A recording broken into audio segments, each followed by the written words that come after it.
Hoops fans, how you doing? It's your boys Jonathan Macri and Adam Taylor for another episode of the Pick and Pod podcast on the TalkBasket Podcast Network.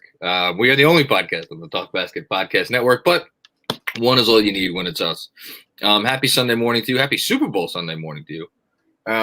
Before we get into basketball, I think we spoke about this briefly last week, Adam, but is it the Super Bowl is, I'm assuming, televised in England, correct? Oh yeah, it's definitely televised. It starts late. I think this show starts quite early. It's what is it, a 4 p.m. for you? 4 p.m. start? You want to know how much I've been paying attention to things that are not the NBA? I have no earthly clue what time it starts. I know traditionally it starts at around 6 o'clock, but if you could tell me it starts at 6:30, you could tell me it starts at 5:30, you could tell me it starts at 5. I really wouldn't know. So yeah, I mean it's on, but like most of us are asleep. Now you're gonna make me want to look up what time does the Super Bowl start. Anyway, so you will not be staying up to watch the Super Bowl then? Is that fair? Oh, I'll probably watch like the first part, but like when it finishes is like 3 a.m. and I have work. So and as much as I try and get into American football, there's just so many things to learn, like so many positions and so many things going on the floor. And I like to try and at least pretend that I understand what's happening. And because I don't, I'm just like, what the hell? It's like when I watch some kind of championship soccer match. And the answer is no. It starts at 6:30. You had me worried there for a bit because I have my whole day planned out that I'm going to write my newsletter tomorrow during the Super Bowl. So thankfully you didn't get me all jammed up. So quit making excuses, Adam, and enjoy the sport. I mean, I like watching people get hit, so we can never go wrong there. That's true. So we've officially reached the third poll. What, the third of the season poll? I think that's probably it. The third of the season poll for the NBA right now. We figured for this morning we would kind of bounce around. A combination of like surprises and what we think of teams and where they're at. Maybe dole out some grades. As I am a teacher.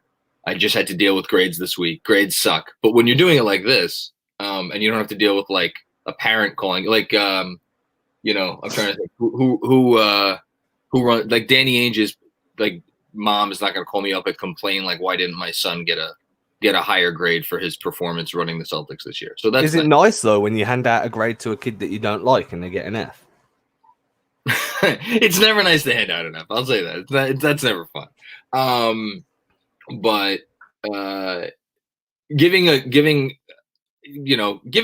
grades that kids deserve, that's fun, which is what we're going to do here today, except it's not kids, it's NBA teams. We're going to give out the grades they deserve. I put you in a sticky situation and you navigated it expertly, man. Well, listen, this is not my first rodeo. So with that as the backdrop, and we're also, I think, going to make some predictions for playoffs, which we'll do now and we'll do again after 2/3 of the season is over. What do you want to start with? You want to talk about the East or the West? Let's always start with the East. We both cover teams in the East. I feel like I've definitely got a more comfortable grasp on what's going on the East than the West.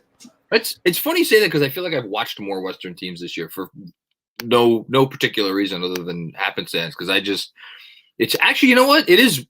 Here's why. Because I'm always watching the Knicks. And so when the Knicks game is over and I do my post-game stuff and then I go and turn on the TV, the only games that are usually on are between Western Conference or at least one Western Conference team. So, but that's fine. Let's talk about the East. I mean, I generally do one non-Celtics game a day and it'll always be so I'll start watching yesterday's games as today's games are tipping off, which is always a pain because I can never tweet about them. But I generally just try and rotate between teams I've seen and teams I haven't, so then I try and get a better feel for it. But I've found myself watching more East Coast games. I don't know why, but yeah, we'll start with the East. Whatever you want. Who do you want to grade?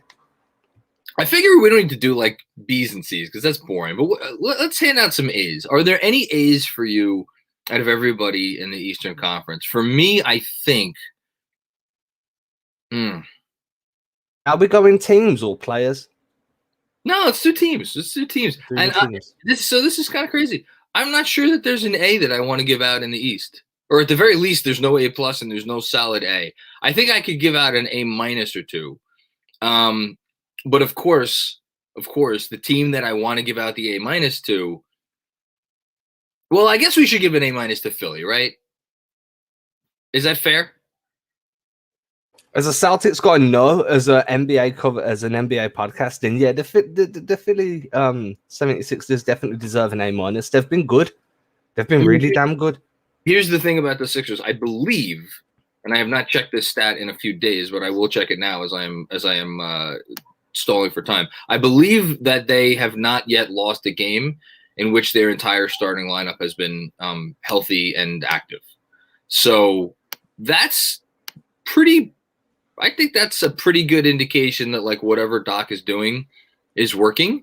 Yes, 13-0 when Danny Green, Tobias Harris, Seth Curry, Joel Embiid, and Ben Simmons are in the lineup. Those guys have played 257 minutes together, which is a decent total for among 5-man groupings in the league. I mean, they all start when they're healthy.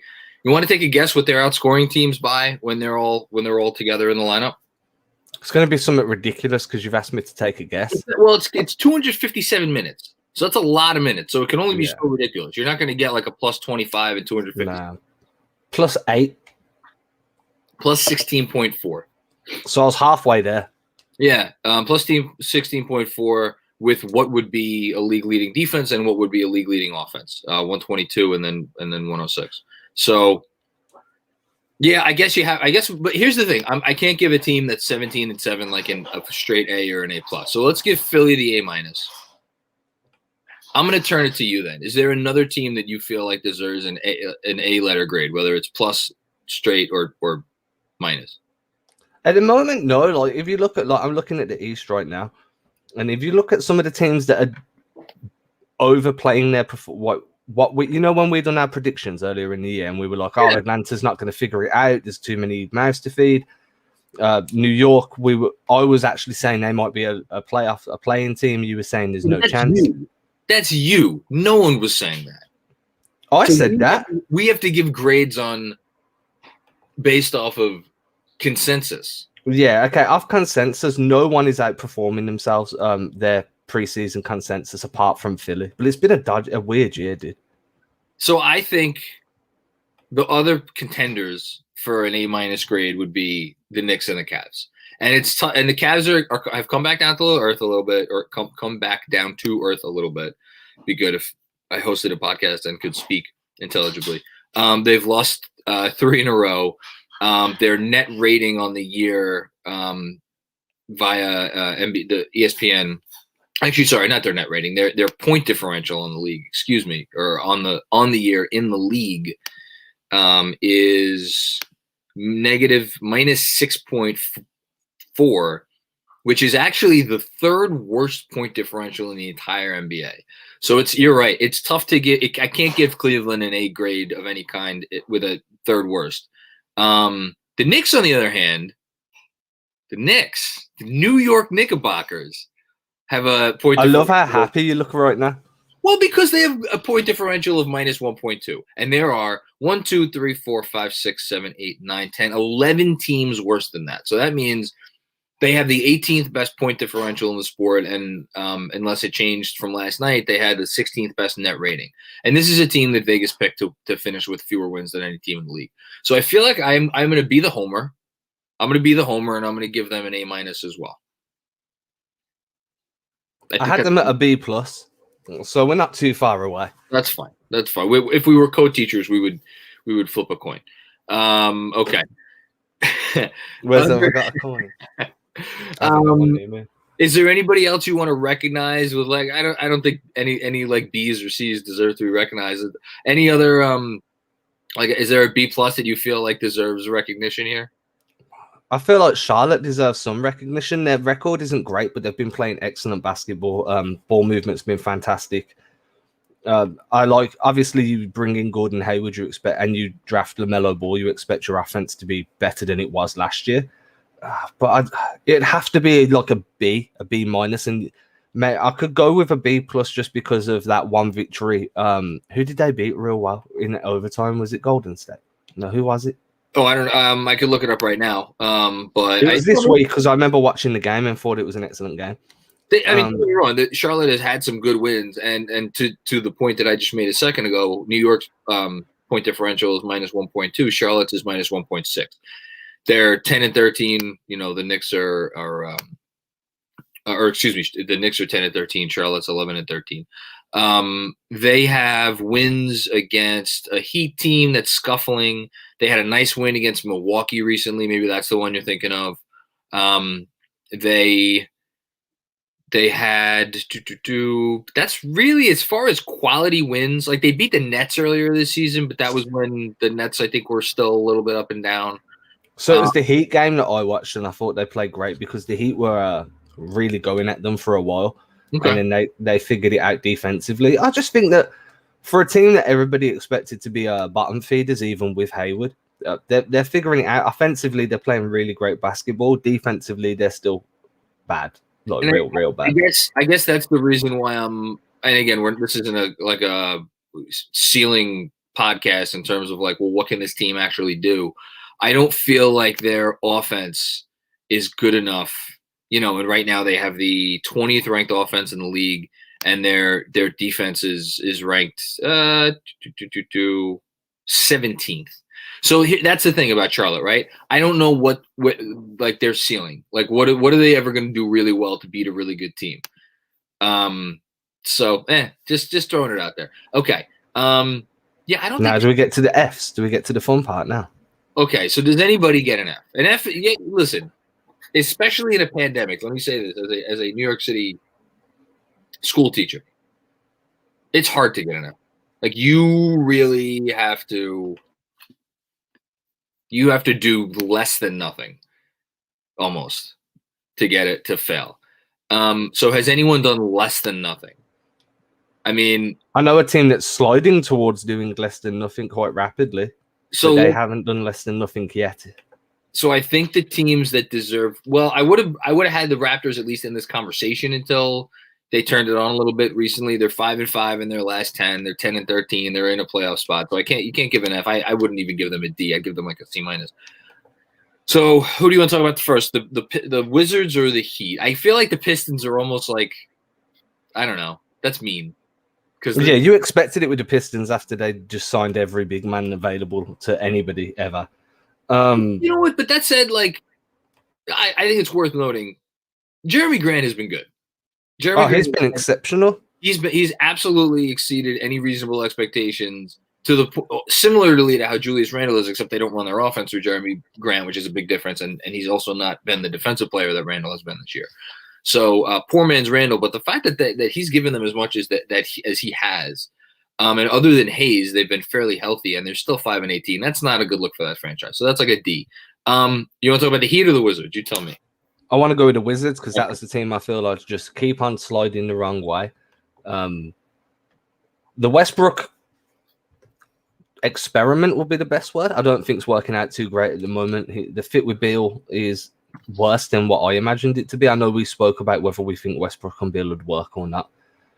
I just don't see any viable way to them getting better without moving on from Beal. I feel like they need to blow it up just to have and rebuild, because at the moment I just don't see how they improve this roster.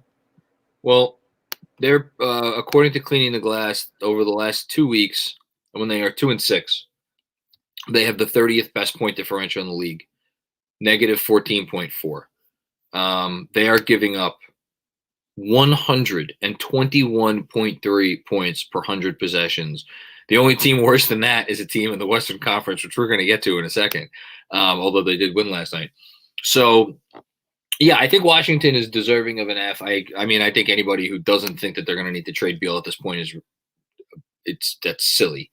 Of course they're going to trade Beal. And he could say whatever he wants. They could say whatever they want. Like, for them to hang on to Bradley Beal right now, and I think actually, oddly enough, I think the Westbrook trade is going to wind up being the final nail in the coffin of Bradley Beal in Wizards uniform, because they didn't push all their chips in to the middle of the table by any stretch of the imagination. But the one chip that they pushed in, interestingly enough, is this lottery protected pick, which may not convey now for several years.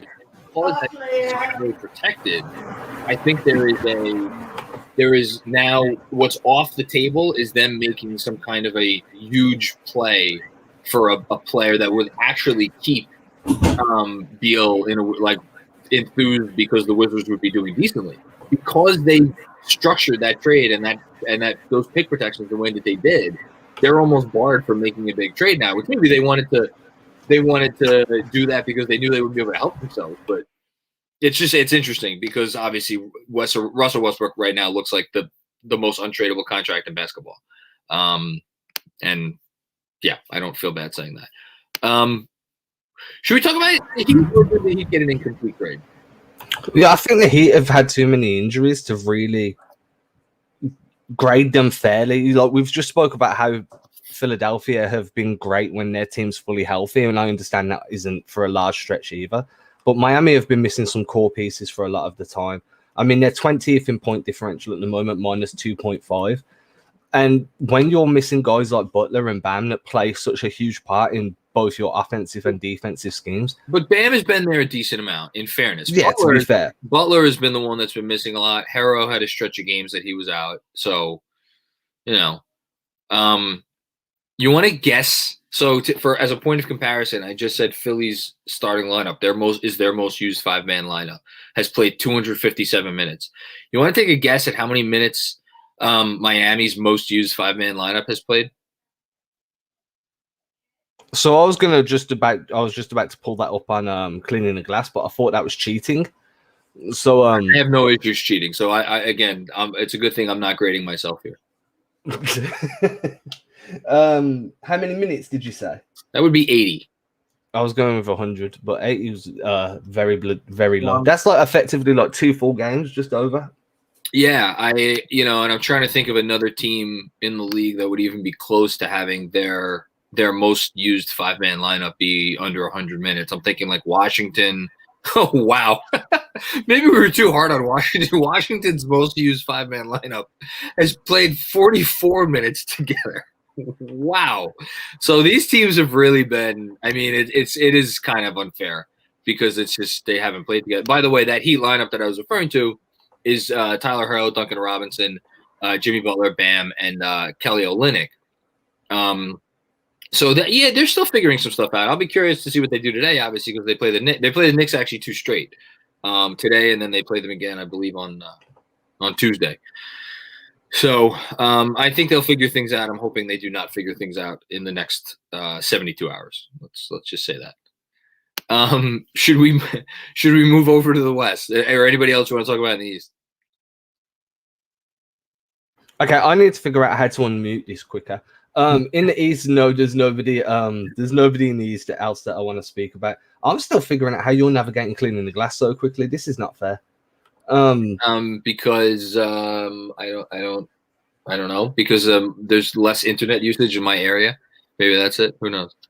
I don't know. Maybe everyone in your area is still asleep. I was about to say everybody's still sleeping, so I'm the only idiot that's up talking about basketball. Okay, we've had a Knicks comment before we move on. Knicks better guard that 3-point line. Hey, UK Knicks, my buddy. What's going on, man? Yeah, they are. I looked it up last night, actually. They're still allowing they're not still. If it's been a while now, they've been allowing the 3rd most wide open threes in the league, and they are teams are shooting worse against them on those than any team in basketball. So, but again, it's 24 games. It gets realer by the day. So yes, they do need to guard that line a little bit more. In Tibbs, we trust. That's all I'm going to say. In Tibbs, we trust. Is that true? In Tibbs, do we trust? Because I've seen a lot of people upset with his minutes distribution. Yeah, those people are idiots. Fair enough. He has the team 11 and 13. I don't care how he's doing it. I don't care if he's playing his nieces and nephews 48 minutes a game. Build a statue to the man. I don't know. Is this one of the more enjoyable seasons in the last 5-6 years for you guys? Well, this roster is dog shit. It's a dog shit roster. It's dog shit on top of dog shit. And he has them 11 and 13. And people want to pretend now after 24 games that it's not a dog shit roster and he doesn't deserve credit. It's like, okay, well, guess you guys have short memories then. I mean, listen, it's pretty simple to me. There's been no coach in the last 20 years who's been able to come into this organization and get guys to play hard consistently and in a sound manner in terms of a scheme at both ends, with the exception of Mike Woodson, and he had the benefit of having at the time a top 10 player, another, if you squint, top 25-ish player in Tyson Chandler. And, Amari was here and they had some other pieces. It's like, it's a lot easier to get guys to play hard when the people in the locker room could look around and be like, shit, if we play hard and we play together and we listen to the coach, maybe we can win a championship. Tibbs can't do that right now. Tibbs is looking around and be like, give me everything you got. And maybe, just maybe, you won't completely suck. Like, how he's being able to do that, I have no idea. No one else has been able to do it in 2 decades. And the fact that he is, come on. These questions are ridiculous. I'm sorry. I've gotten to the point where I just don't care anymore. Like, that's fair enough. I mean, people will always look, like, covering the Celtics. I see, like, day in and day out. People always look for the negatives more than the positives. They'll always look for the one time a coach didn't hook a guy off early, or the one time a coach didn't get himself a tech to protect his team, rather than the 100 times that the coach does the right move. So it's Twitter for you, dude. It's the Twitterverse. Yeah, I mean, we're every other year with a roster like this, the Knicks would be, whatever, 5-18 right now, or 5-19, whatever the hell the math dictates. They put a beating on the Celtics, dude. I know, they put a beating on a few teams. They should have won yesterday's game against Portland going away, but they're still having problems closing. Yeah, but no, let's complain because people, the guy that people wanted to be in the game for an extra 5 minutes didn't get those 5 minutes. It's definitely worth raising hell over. Okay, let's go to the West. Let's start at the top. I'm going to give out an A+. I'm going to give out my only A+ in the league. I think we're going to agree on this. Yeah, it's how do you not give an A+ to Utah? They won. They're now starting a new winning streak. They've won 3 in a row. We got a question. Ready to trade Randall to the Celtics? I'll answer that in a bit. Let's talk about the West for a second. No, in short, no, I'm not ready to trade the Celtics. So the Jazz, I feel like every couple of days, I look at the last 2 weeks efficiency ratings for cleaning the glass, and I feel like every day for the last several weeks now, the last 2 weeks, rating has the Celtics number 1 until today, actually, when Milwaukee has surpassed them. Now Milwaukee over the last 2 weeks has a plus 15.9 net rating. Utah's second. They're plus 14.7. But they just, and to think that this team got off to a slow start. Do you remember this team got off to a 4-4 start and they're now 18-5? That's insane. I was on mute. Yeah, there was questions as well, wasn't there, about whether or not this roster was going to work. And when they did get off to that slow start, everyone was on that Rudy Gobert train saying, this contract was an albatross. It should never have been handed out. And now they're sitting at, 3rd in offense and 2nd in defense, period, for this season so far in the offensive and defensive efficiency. Look, Boston played them on Tuesday, and I'm going to be looking into them more. But at the moment, they just look so poised. Like Keith Smith put a tweet out about them yesterday saying, with Utah, they're not flashy, they're not like eccentric. They just know who they are and they execute like ridiculously well. And they're sitting. Yeah. No, go ahead. No, I just said the thing about them is it's not only that they have shooting and they have 4 guys in their rotation that are shooting above 40% from 3, and Jordan Clarkson's knocking on the door. So yes, they have the shooting, and the shooting is a huge part of it. But it's the fact that every one of those guys who's hitting shots from the outside can also put the ball on the floor and make a play if you need them to. And I think the Jazz are going to be a fascinating case study when it comes to playoff time, whether or not you can have a team with one true, and I feel funny even calling Donovan Mitchell a superstar because he's not really a superstar. He's a star. He's a top 25 player, maybe a top 20 player. But like if you have one of those guys, but you build around him in terms of the modern game and how it is played, and you have a guy on the other end of the floor that's a walking top 5 defense by himself. Like, what's your ceiling? Can you compete against teams that have quote unquote two true superstars and that are also really good around those superstars? I don't know the answer, but I'm curious to see it. Good comment. Utah's happy they got Rivers out of the way. Conley has been great for the Jazz this year. I actually was listening to the Hoop Collective podcast with I think it was Tim McMahon and Tim Bontemps, and they mentioned Conley's name as a guy who should get All-Star consideration, and I can't disagree. He's been that good. He's been really awesome. Good for him. He's getting on as well. Like, for him to keep playing, I mean, everyone's talking about LeBron that's showing longevity. Conley's been around a while, and he's still balling. Yeah, he's like how old is he now? Is he like 35, 36, 34? No, I think it seems like he's been around for that long. If I had to guess, I honor code. I'm gonna guess he's 33, and I have a feeling, if anything, I might be too high. No, you're literally on point. 33. Okay, here we go. Look at me. Literally on point. Macri, the walking basketball encyclopedia. I just spend too much time looking at this stuff. All right. See, I watch the film more than look at the stats, and this is what happens. See, I'm more of a stats guy. I always enjoy stats more.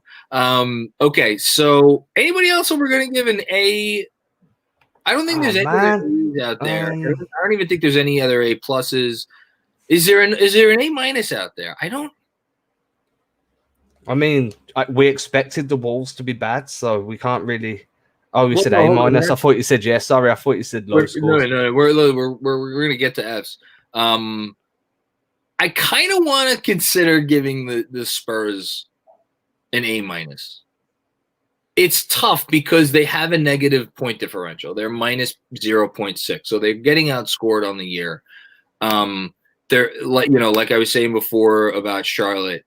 The Spurs aren't really doing anything great. They're 21st in offense. They are 14th in defense. But again, your record is what it is, and they're 5th in a really tough conference, tied with Phoenix for 4th actually, at 13 and 10. Like, I'll go ahead and I'll give them an A minus. I would do that.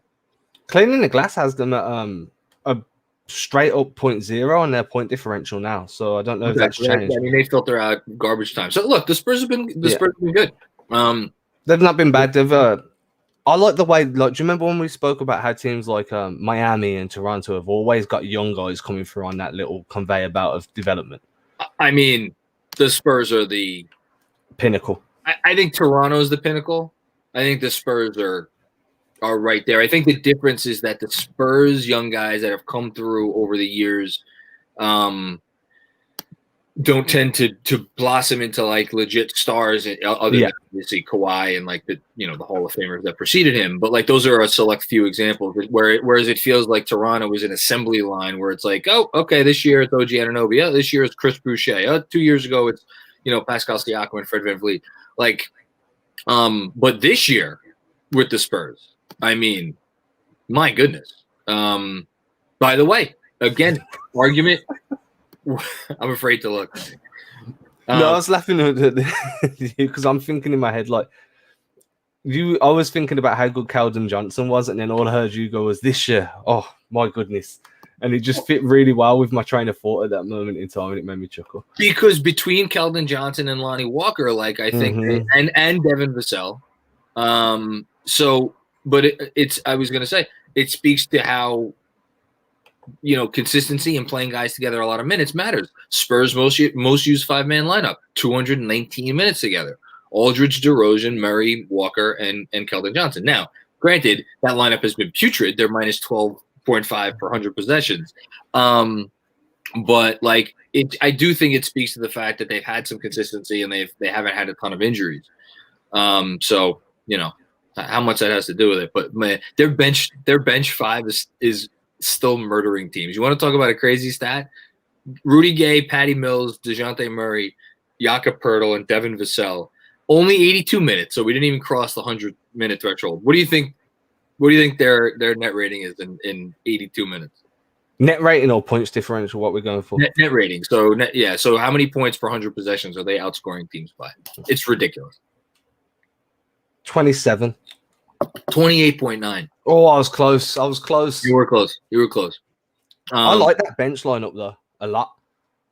Yeah, I think Paddy Mills is so underrated as a backup guy. Well, we talked about him, I think, over the summer. We're both fans of Patty Mills. Another team I want to give an A-2 is Phoenix. I can't do that. You can't do it. Why? Because I again, but maybe this is like my own. I personally had them as a team that was in the upper echelon of the conference, like after the Lakers and the Clippers. And to me, at 12-9, plus a point differential on the year, if it's plus 2.4 on average per game, like that's fine. But if you want to give them an A-, I'm not gonna. I mean, their offense has been bad the last few weeks, but their defense has been really good. They're second. Is it second? Bear with me. Let me pull it back up.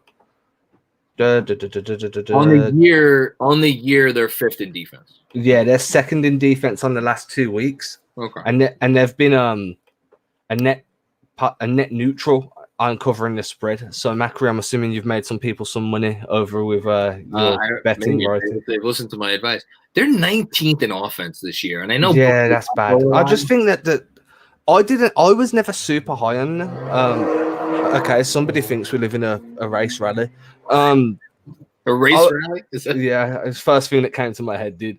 I was never super high on them, and they've beat my expectations a little bit. I feel like they're another one of these teams that are relying on, as you said, with Mitchell, like a guy that's a top 25 guy, maybe a top 20 star, but not a superstar. See, I have Booker a hair. Do you have him above the top 20 in the league?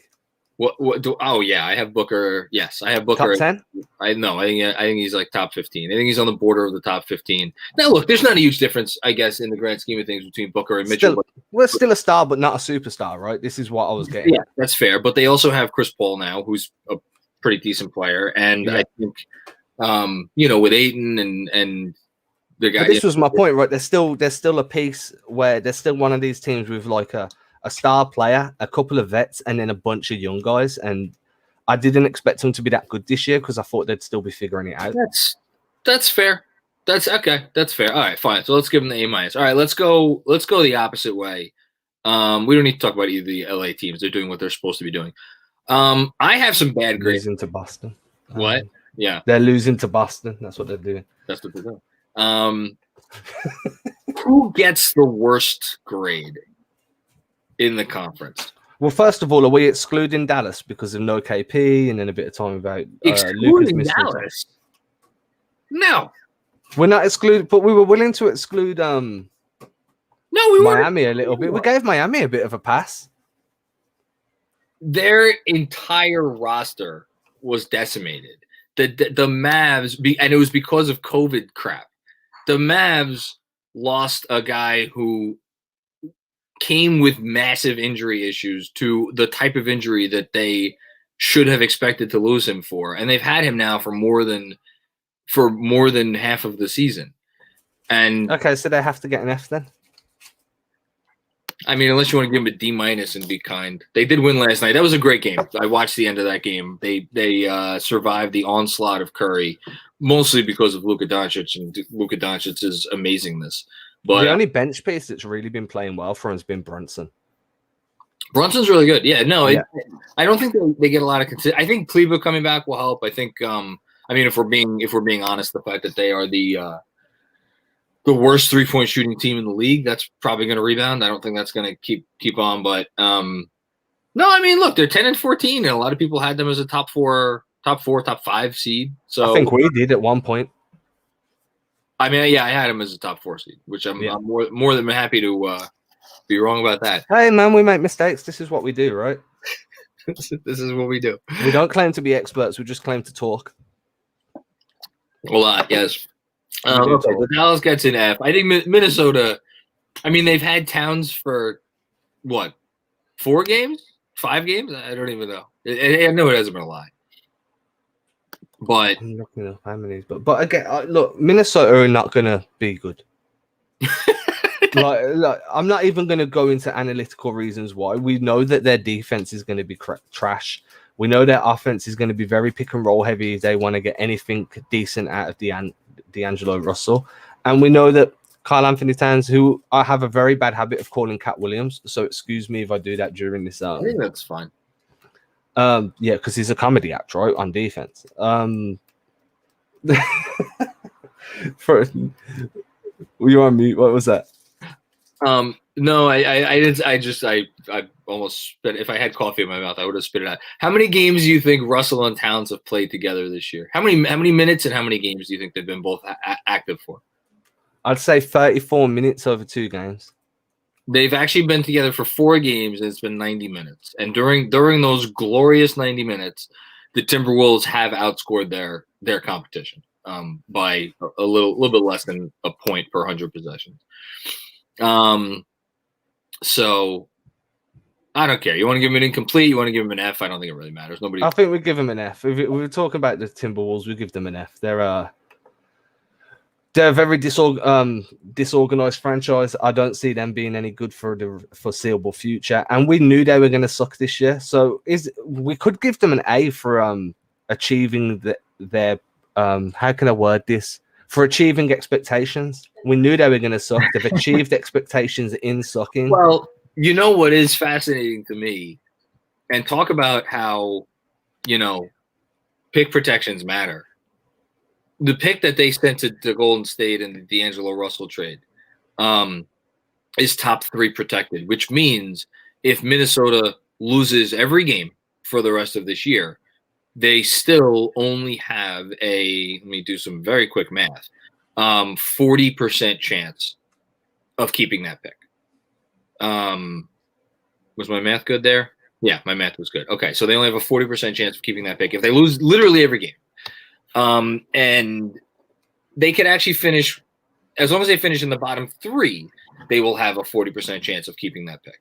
If they had top 5 protected it, they could have ensured themselves that they would get that pick this year. Big mistake. I'm sure that was part of the negotiation.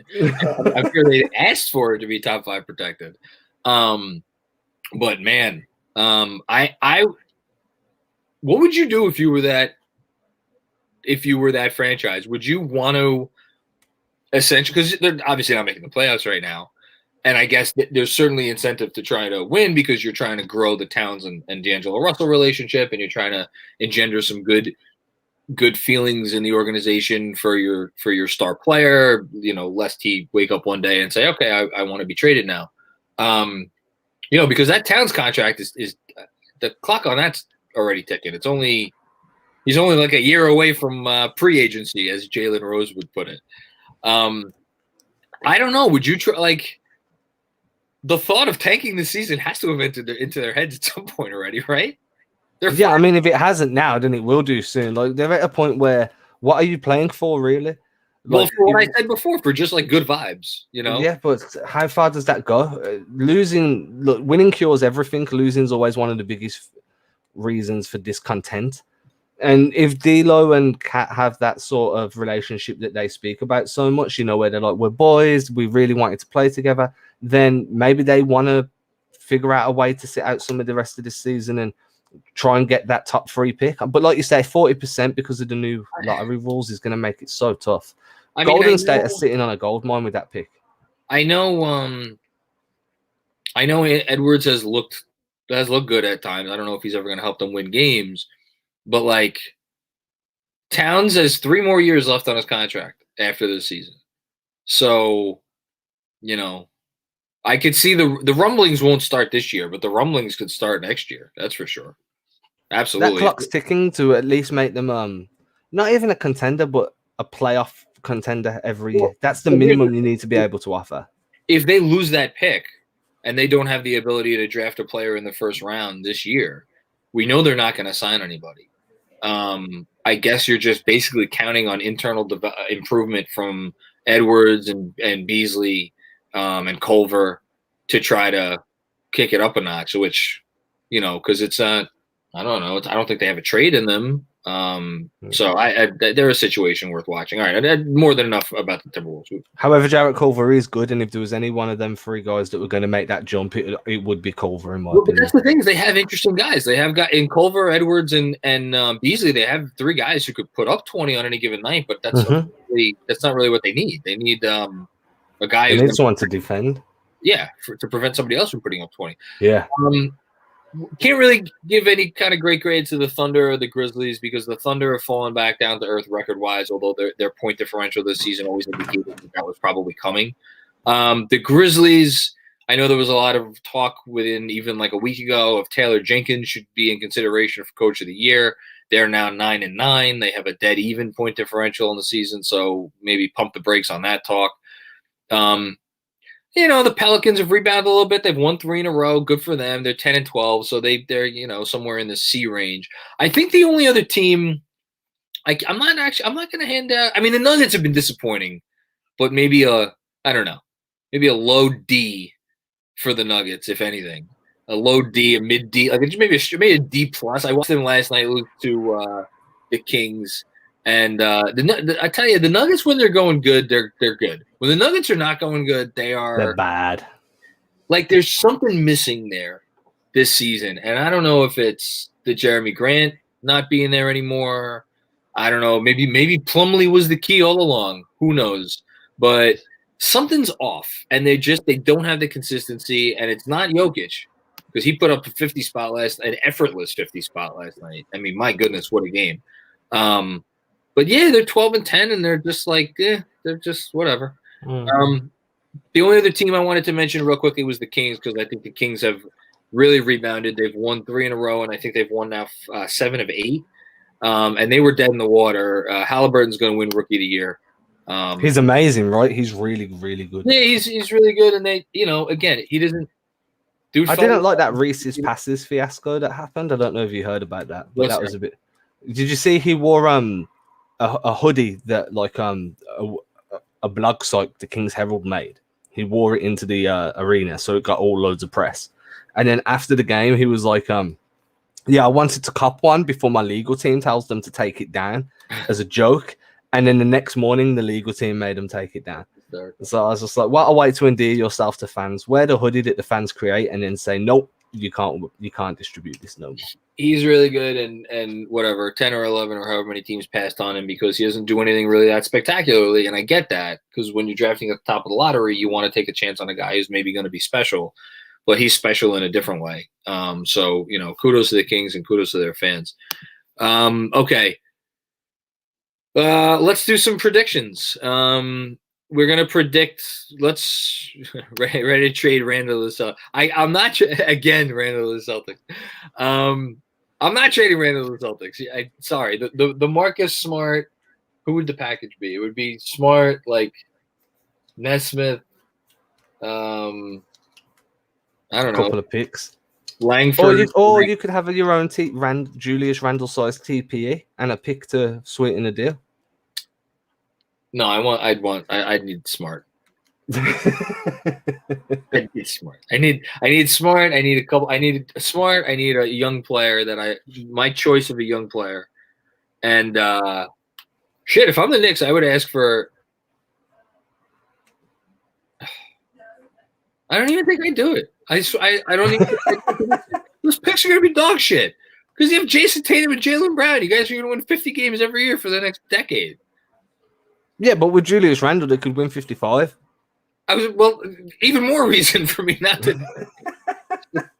Give you market. If only Ainge had one more of those excess picks that he could send our way, but he does not. So sorry. There we go. We'll just leave it back up there so we know it wasn't me that bought it up. And the answer's no.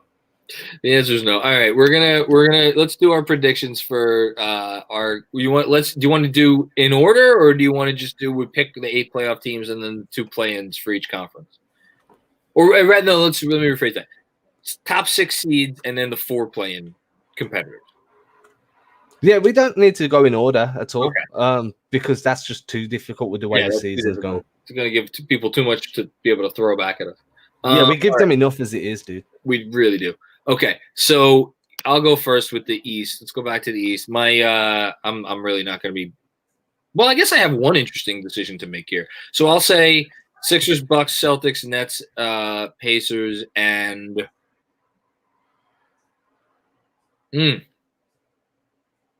I'm picking between three teams here. I'll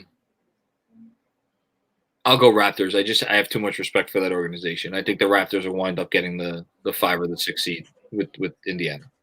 Do you want to go your top 6?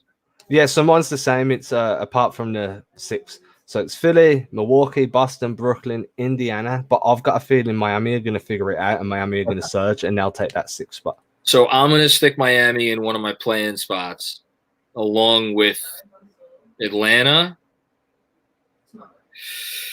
Woo! How ballsy do I want to be today? Screw it. I'll pick the Knicks. So you have to. That's your team. You have to pick them. No, I believe it. I wouldn't pick them if I didn't believe it. I believe they will be. I think they will be in the play-in spot when one of the play-in. Maybe it's the 10th seed, but I think they'll be in there somewhere. And for my last team, deciding between Charlotte and Chicago, I'll throw a dart and say. I'll say Charlotte.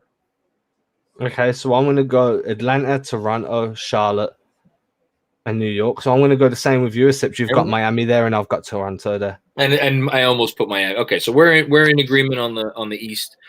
Barring one team, yeah. Yeah, I'm sure these are going to be wrong. Okay, top 6 in the West. Again, top 6 in the West. Jazz, Lakers, Clippers, Phoenix. Despite what I just said about them, Denver. Oh, it gets tough for that 6th spot.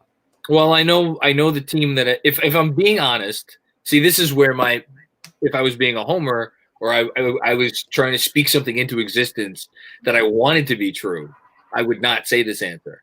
But I have to give what is the honest answer of who I think will wind up as the 6th seed, and that is the Mavericks. Yeah, I can see that happening. So I'm going to go Utah, LA, Phoenix, Denver. You have to go down. Yeah, I'm going to have to agree. There's no way I can go Dallas. You could go Portland. You could go Golden State. I love Portland, but I just think Dallas, once they figure it out, they're going to surge as well. I just feel like I'm not giving anyone any reason to throw this in my face when even I don't believe it's not true. So I'll agree with you there, but I feel like our playing teams might differ. Okay, so the play-ins, I will go San Antonio, Portland. Portland, I'm sure of. San Antonio, less so. So Portland, San Antonio, Golden State. Ooh, what do I think Houston's going to do at the trade deadline? I do not know. I will go with the. I'm going to go Kings. That's pretty. I'm going to go Kings.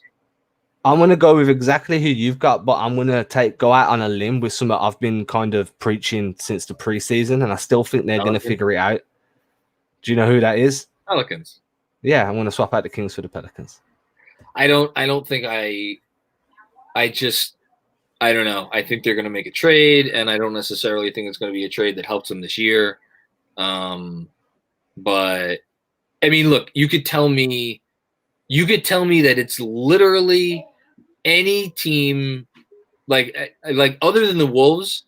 Even if you told me the Thunder got hot, and no, seriously, like that would surprise me a lot. But like that's not like completely shocking. Although I get what you're saying. Yeah. Point differential is pretty bad.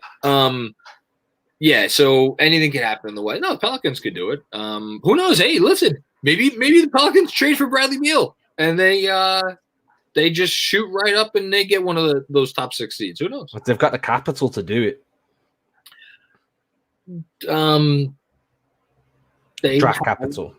They have some pieces. They have a lot of Lakers picks. Yeah. Which are low picks for a very long time. Well, I was about to say, if I'm not thrilled about taking on Boston picks for Julius Randle, how thrilled are the Wizards going to be taking about taking the Lakers picks for Bradley Beal? I can see where you're coming from. I can understand that. I just think that the Boston picks for Julius Randle make a lot of sense. I think if the Pelicans were to trade for Beal, I think they would need to give up their own pick this year, something like top 1, top 3 protected, and I think they would need to be still pretty bad at the time they traded for Beal. Which, by the way, how funny would that be? It would be a redux of what they did. What is it now? 5 years ago, when they traded for Cousins in a season in which they were bad, and they included in that trade the what ended up being I think it was the 10th. It wound up being the 10th pick, and that ended up going to Sacramento. And I'm trying to think of who Sacramento took with that pick. Oh my God, I'm forgetting, of course. But it was the Hield trade. Now this is going to bother me. I'm going to look this up. But yeah, no, that's what it could happen. Wouldn't shock me. Could happen. Anything you before we get the hell out of here? It's our first time on live stream. How have you felt? Oh, I mean, I do these things after every Knick game. I'm kind of used to. I've been a lot more reserved with my opinions today due to the fact that I feel like I have. I don't think I've thrown out any crazy things today. I mean, nothing you ever throw out is like that crazy. And hey, the craziest thing you've ever thrown out since I've been doing this podcast with you has been your takes on Andrew Wiggins. And lo and behold, look who's playing good basketball right now. I told you, dude. Andrew freaking Wiggins. I told you, man. He's this poor man's Iguodala. That I just saw it. It was a vision. Clearly, you had a vision.